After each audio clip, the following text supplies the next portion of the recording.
Okay, cool. Yeah, for sure. And again, I appreciate you doing this. A big part of why I want to do this, especially for people who are coming up in the game industry, you have 1, 2, 3 years of experience maybe, Yep. is because there's a lot of value for people, especially people of color who are looking to get into game dev. There's still a lot of value because there are a lot of struggles and challenges that you have to go through in order to get into the game industry. I feel like the information that you're going to share today is going to be super helpful for those people who are coming up, who are aspiring game devs. So thank you again for doing this. It means a lot, for real. No worries. Is this start recording already? Yeah, I just recorded, so we're good. Yeah. So if you don't mind, you could just do an introduction. Would you mind just telling us your name and what do you do? Okay. Yeah, my name is Richard Chai, as you know. I'm currently working in Sony PlayStation as a 3D scan artist. And as a 3D scan artist, my responsibility is generating 3D scans from scratch using a lot of photos and also cleaning up the topologies and textures for the character teams. And we also do the wrap for the blend shade teams about for the facial expressions and stuff. And yeah, that's my position. Awesome. And you've been with PlayStation for just you're only 8 months in? I thought you were here longer than that. Yeah, it feels long. Yeah, it was also after a break, so it feels long. Oh, I know. That's so crazy. Yeah. So, our particular studio, we're not an actual studio, but we call ourselves a studio, Visual Arts. Yeah, Visual Art. When I always pitch Visual Arts, I always mention you have opportunities to work with multiple studios on various projects. Has that been the case for you as a 3D scan artist? I did work on 2 of the project, but I don't think they announced the title or stuff yet. So I see. Yeah. Okay, it's been pretty fun. Yeah, working. I thought I'm gonna only work on like cleaning out topologies and stuff. But the other project, I totally work on something else, which I found it be interesting to work on. Yeah. That's cool. Yeah. Okay, that's great. Yeah, I never really get to follow up with you guys if you're actually working on different projects. Our hiring managers do tell us that. So I believe them, but I also would like to hear it from you guys too, which is really cool. Yeah. Something about 3D scan artists is I don't feel like, especially while I've been recruiting, I haven't seen a lot of people in this role. Is this something you had a little bit of experience with before you came to PlayStation? So before this, I did a little bit like photogrammetries when I was in school. But since I was working in VFX studios as a character artist, we are normally working as a character artist. We don't do much about the cleaning up the scans and stuff. So normally we just receive the scans and stuff. So, but I have experience working on cleaning up the topologies, wrapping up the production topologies and stuff. So it's a little bit similar to what I'm doing right now, but no, not totally the same, Yeah, we don't need to clean up the scans and stuff at my previous studio. Okay. Yeah. So I always hear that this particular role, there's like a certain level of tedium and there's also, you have to be really detail oriented. How far, is that true? Like, as far as like the repetition of the actual task, like when you're doing the cleanup, like what does that look like on like day to day for you?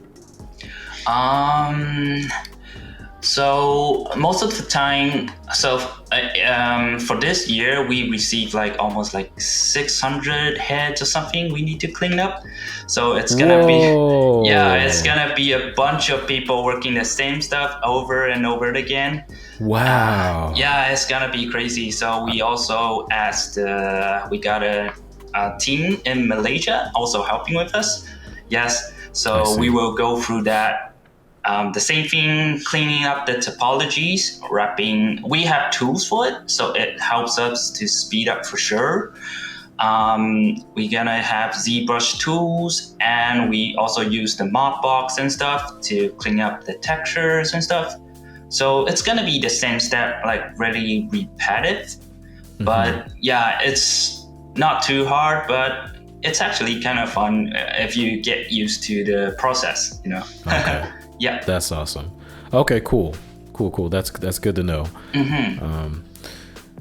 I'm always asking, I don't know if we had this conversation in our screen, but I do always like to ask in my phone screens with you guys is how you got into games, like, and is it something you always knew you wanted to do?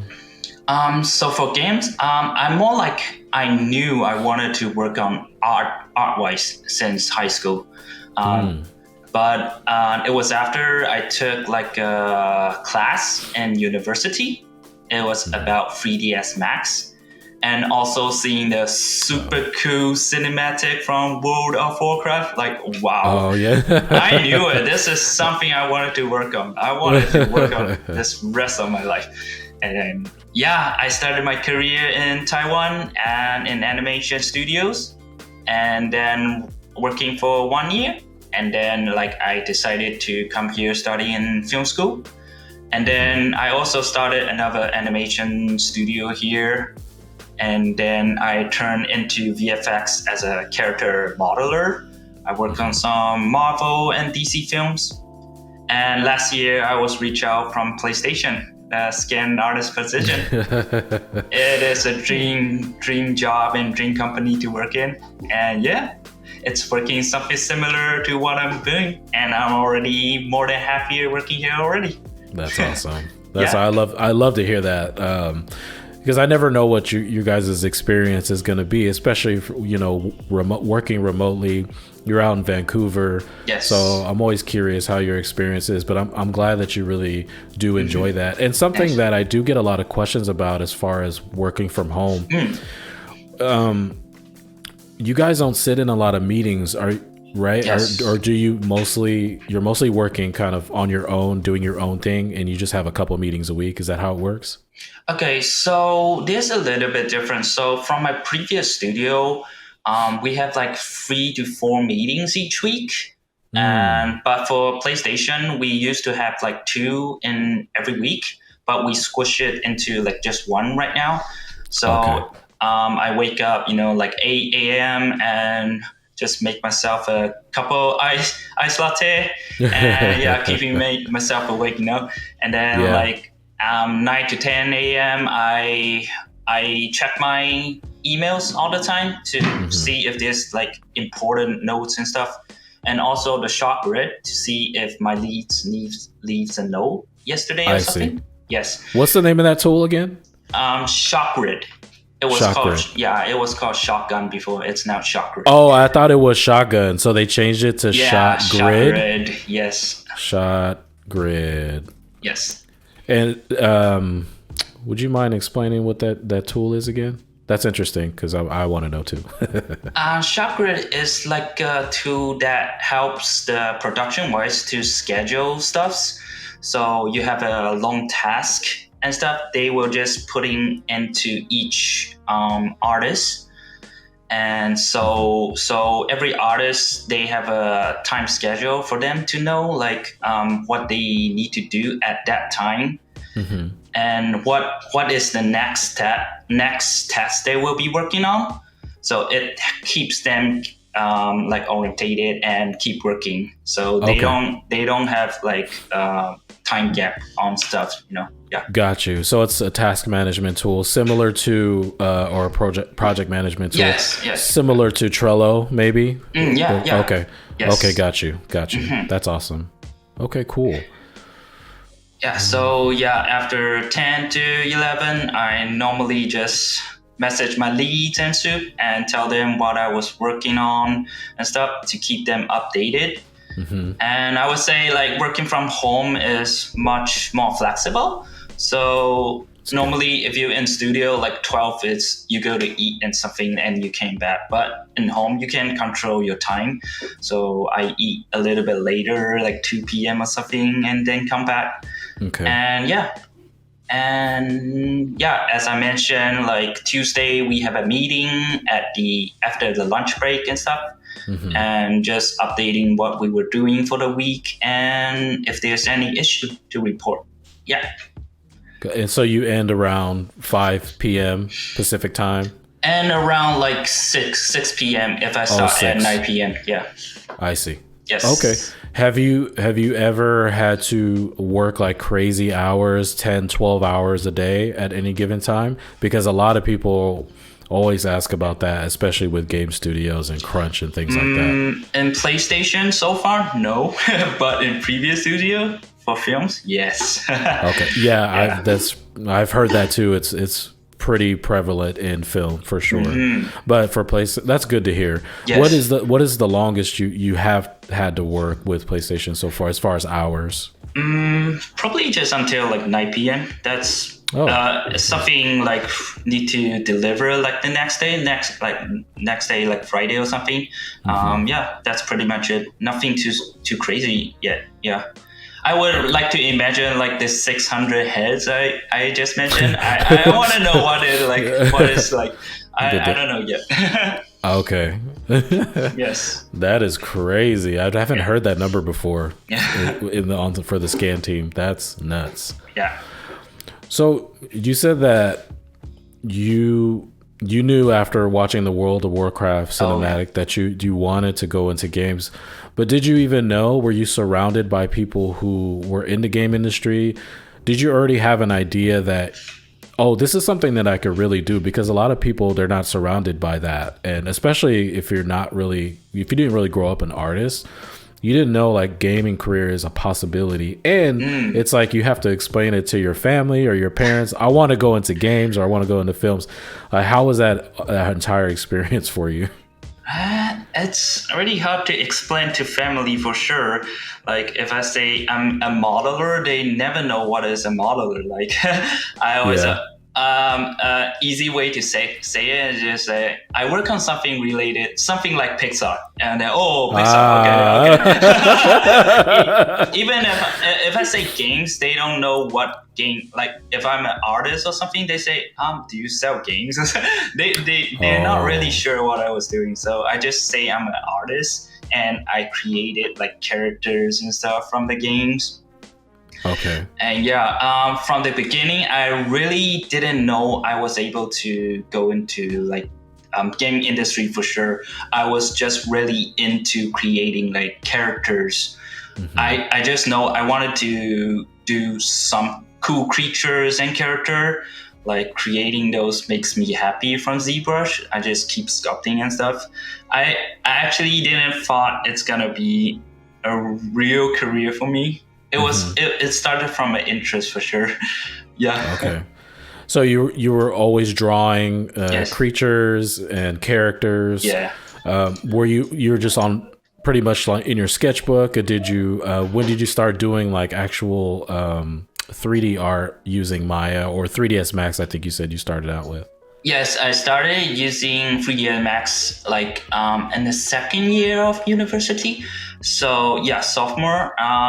It was not a main class. It was just a chosen subject, and it was just for interest. I started creating like a really bad topology plans and Iron Man and stuff, like really ugly, and it just keep going on, and the time you just keep improving. You learn stuff from YouTube, and just keep improving from then.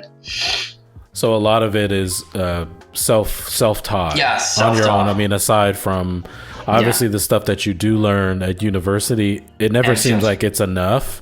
You just get like the foundation when you're in university, but a lot of it is thank goodness for YouTube, right? I feel like I've learned so much. They call it YouTube University. I've learned so much on YouTube outside of school, and I wish I wish I knew about this before when I was coming up, but it's been really valuable. And Yes. did you happen to take any other courses? Like there's Learned Squared or Udemy. Did you also try those as well? I actually went to a small I don't think it's a school. It's like a training session in Taiwan. So it's like only 2 to 3 months. It was a company training. So if you want to get hired, you need to train first. So I started like actually knowing how to properly model. So in the university, I was just playing for fun. I don't know anything about topology. I was just screwing around.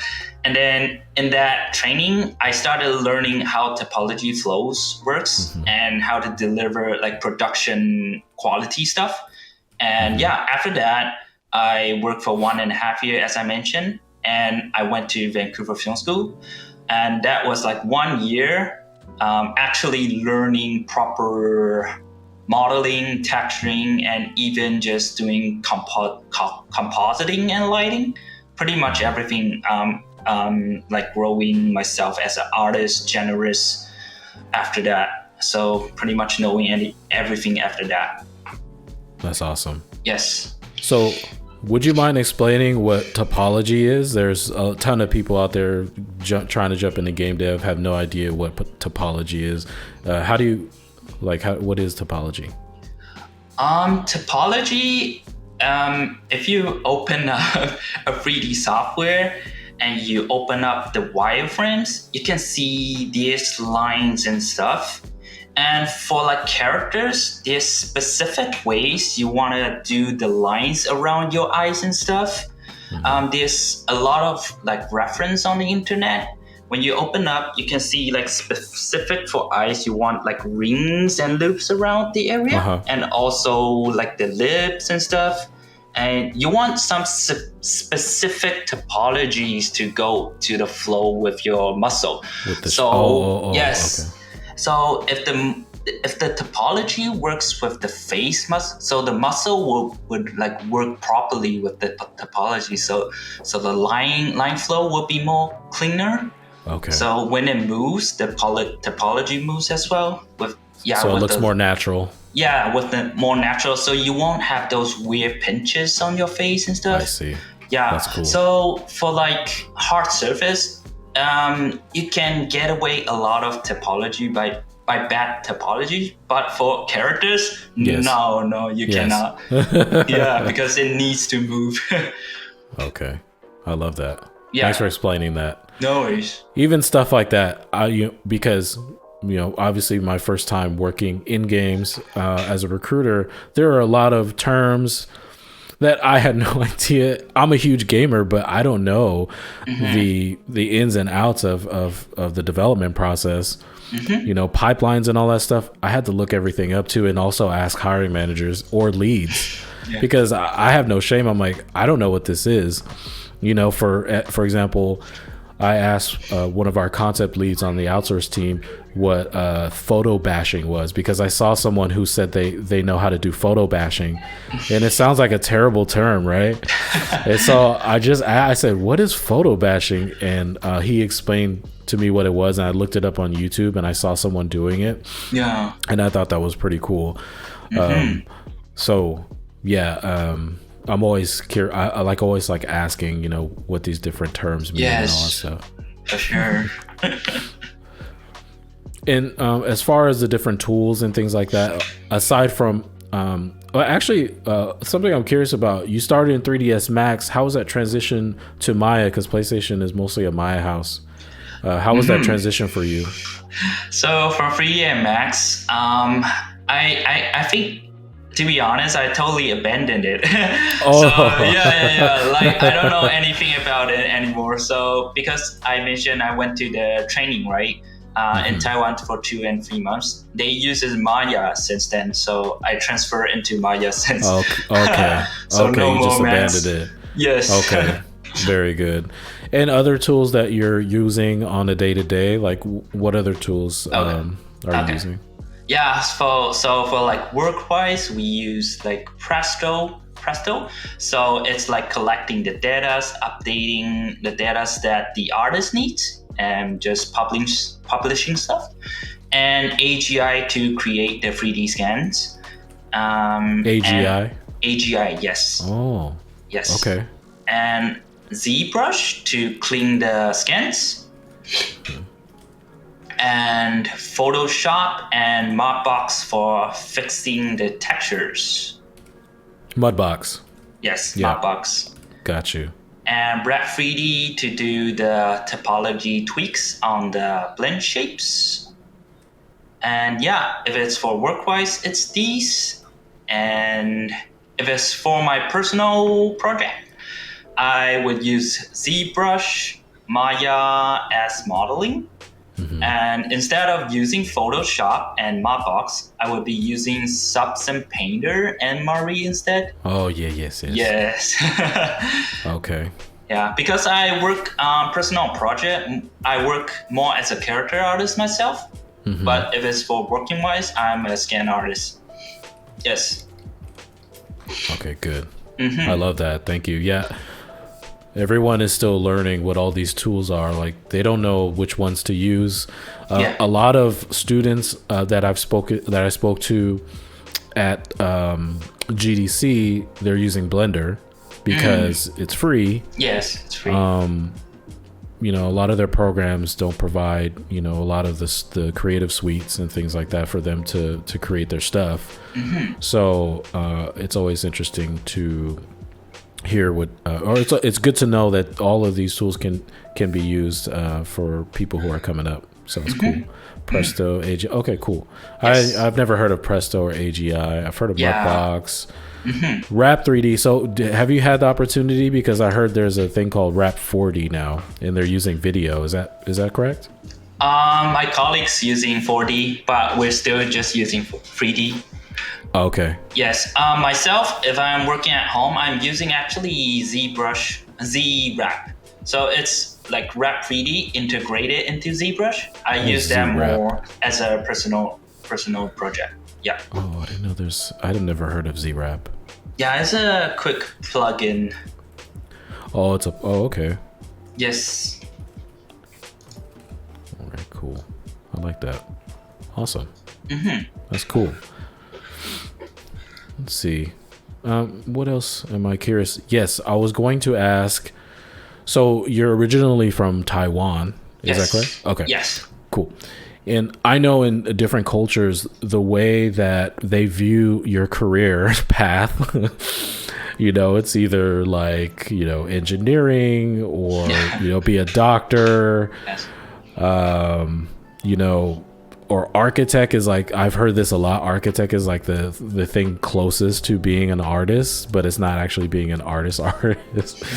So is there any kind of, you know, do they look down upon the arts in, like, where you're from? You know what I mean? Because this is like like in all different cultures. Like, I've experienced this myself. It's like, well, you're not gonna get paid. You're not gonna make money. Especially games like video games. Like, it's a waste of time. Like, why would you do that? So is there, you know, how do they look at the art fields in general? Yeah. So in my culture, artists is not really a good salary stuff. So yeah, so for sure like engineer or doctor is the way to go. So that's why, like, after working for a few years, I decided to come in Vancouver, because in the past 10 years I noticed like the booming in Vancouver is for game industry, and it's totally not matchable. Like Taiwan, like pretty much I would say the quarter of the salary. Oh wow. Yeah. So not that good. And also the culture here, the leads and stuff, they're more like friends, I would say. That how you would communicate, it feels so good. Like you would treat them like friends, so it's so much easier to communicate. That's cool. In Taiwan, you have a feel like you know, higher up view. So it's a little bit harder to, communicate sometimes. So you mean a lot of the hiring managers and the leads on your team, it's easier to have like conversations with them. They're more down to earth. Is that conversational? Yeah. Okay. Yes, for sure. I've heard that a lot too. When I was speaking with Philip yesterday, he said the same thing. Yeah.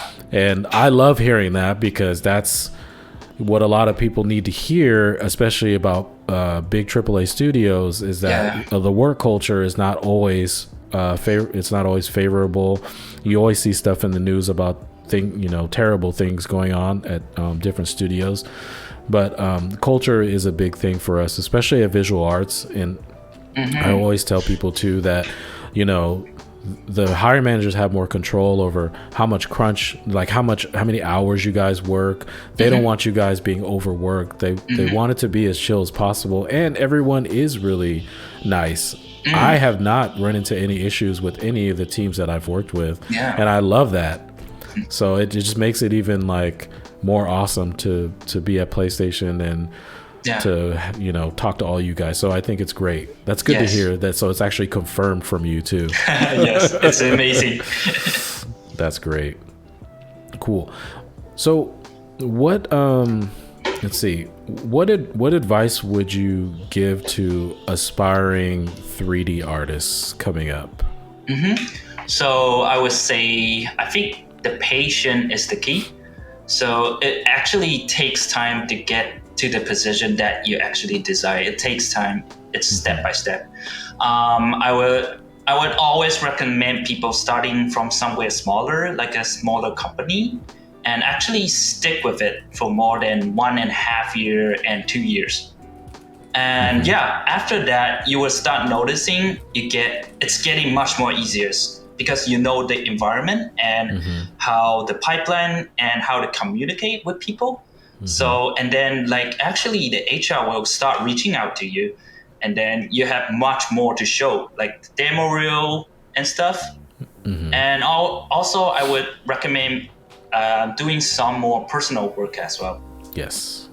It's really useful, and it helps you to improve yourself as well.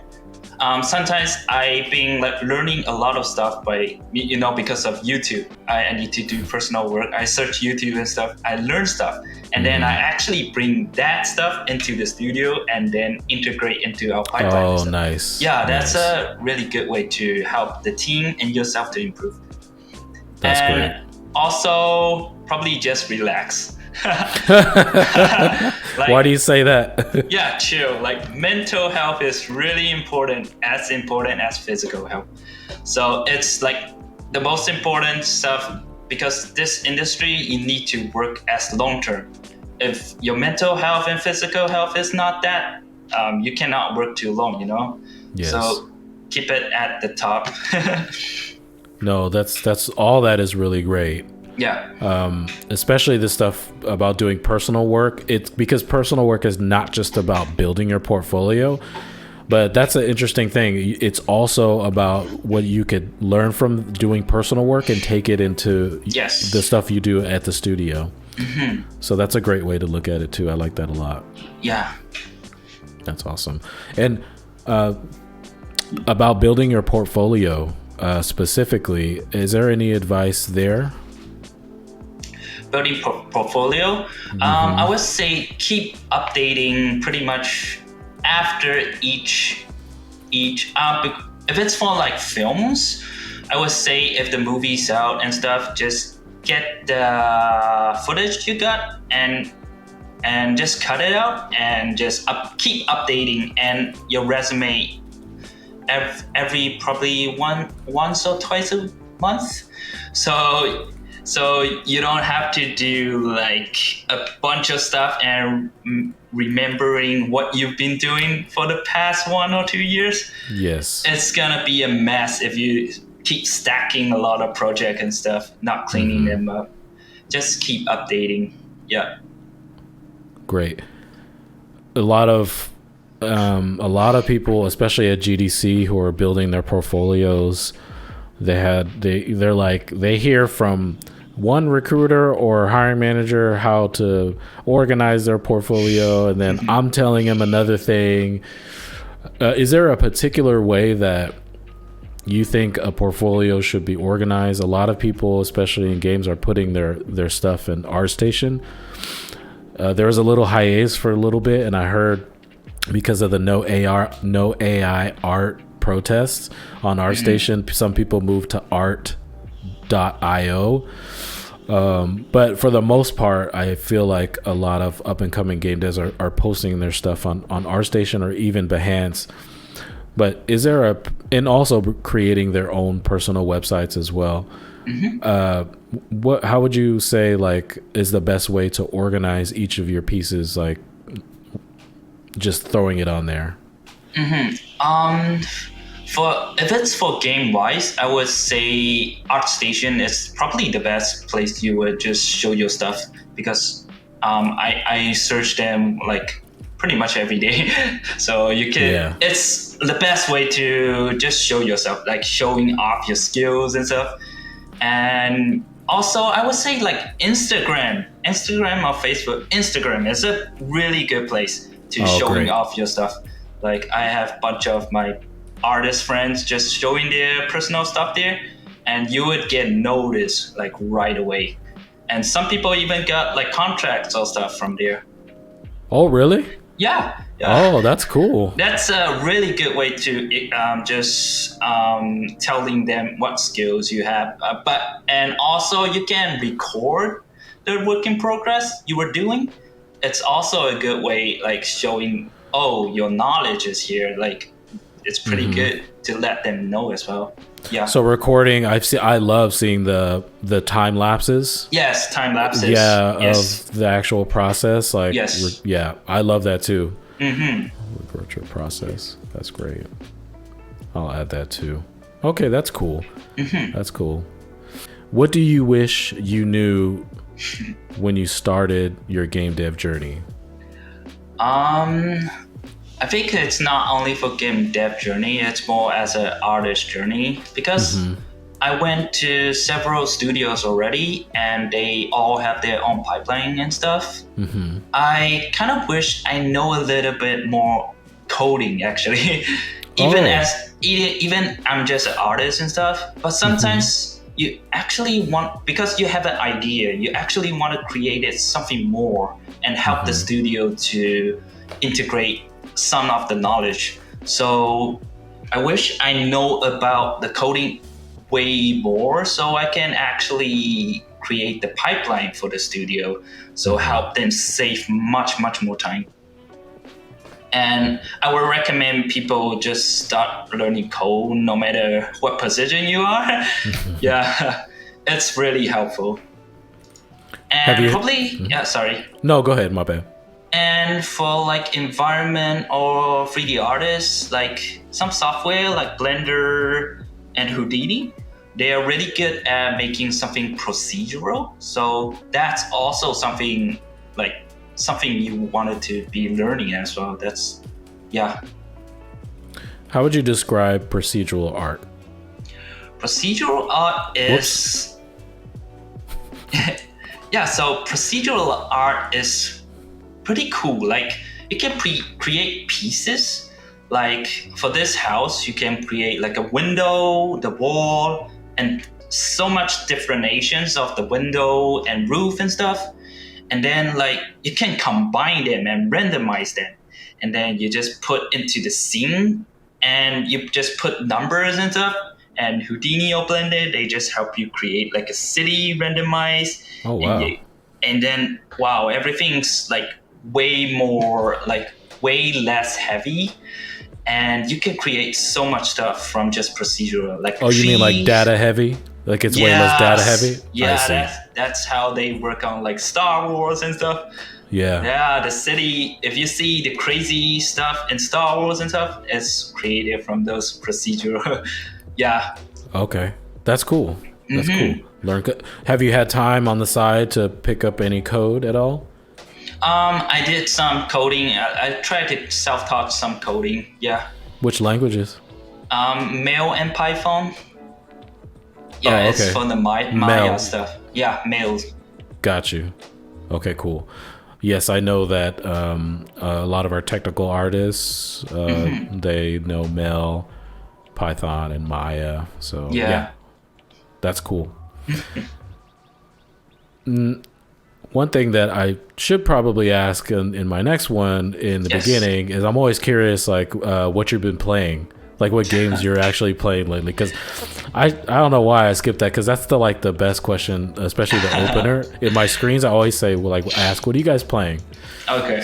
Yeah. So like a long term, I'm actually a long term PC game player, but I also play PlayStation. So for PC, like I played Diablo 2 like since I was like elementary Really? school. Wow. I still play it. It's Diablo 2 Resurrection, right? So yeah, the graphics much more better now. Yeah. I'm still playing. I'm like 30 years old right now. I'm still playing it. Forever. It doesn't matter how old. I mean, I'm way older than you, and I'm still playing. Yeah, even Diablo 4 comes out, I'm gonna play Diablo 2. Yeah. Yeah, and I'm also a hardcore ranked player for Apex Legend. What? I'm playing it really hard. Like I play it so much. Yeah, that's Yes. cool. And yeah, for PlayStation, I love God of War 3, specifically 3, and Prince of Persia, Prince of Persia series, and the good old Tenchu 2, PlayStation 1. Yeah. What's it called? Tenchu. It's a ninja. Oh. It's a ninja game. Okay.